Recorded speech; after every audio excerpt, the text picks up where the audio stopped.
কারো মাথায় গামছা বাঁধা, তো কারো কোমরে। কেউ হাতে নিয়েছেন কোদাল, কেউ কাঁচি। যে যার মতো কাজ করে চলেছেন, যেন দম ফেলার জো নেই।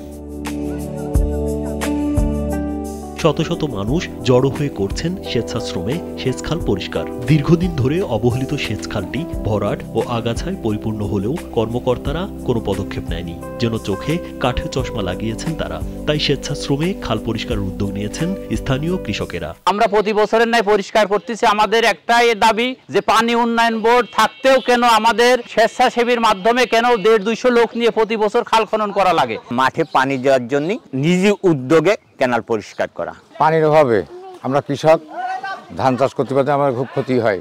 সোনামণিকে নিয়ে আমি থাকি চিন্তামুক্ত, কারণ আমি ব্যবহার করি SMC স্মাইল বেবি ডায়াপার। সকাল থেকে দুপুর পর্যন্ত ঝিনাইদহের শৈলকুপা উপজেলার কৃষকেরা সম্মিলিতভাবে এ কাজে অংশ নেয়। এ সময় পৌর এলাকার আউশিয়া গ্রামের সেতু থেকে দামুকদিয়া পর্যন্ত 13 কিলোমিটার খাল পরিষ্কার করা হয়।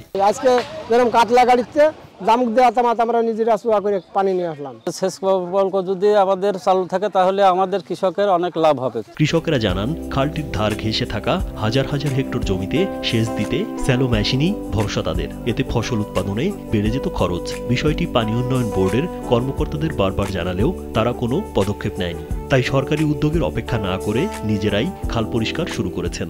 আমরা যদি এই পানিটা পাই, আমার ফসলের দিক থেকে আমরা লাভবান হই।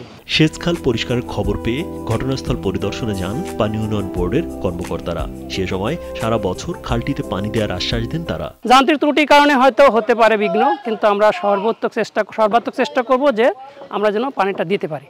আর এই খালটা ইনশাল্লাহ 2025-26 সালে আমাদের একটা ডিপিপি পাস হয়েছে। এই ডিপিপি হলে পরে খালটা পুনঃসংস্কার করা হবে এবং নতুন করে খাল তৈরি হবে। শুধু এবারই নয়, গত কয়েক বছর ধরেই এই এলাকার কৃষকেরা নিজ উদ্যোগে সেচ খালটি পরিষ্কার করছেন। তারা বলছেন, খালটি সচল হলে কয়েক গ্রামের হাজার হাজার একর জমিতে সেচ দেয়া সহজ হবে, ফলে কমবে সেচ খরচ। যে এই খালটা যেন পুনরায় আবার সে প্রথম যেভাবে খনন করছিল ওইভাবে পুনরায় যেন খনন করা হয় এবং আমরা পরিপূর্ণ যাতে পানি পাই। রাজীব বিশ্বাস, কালবেলা।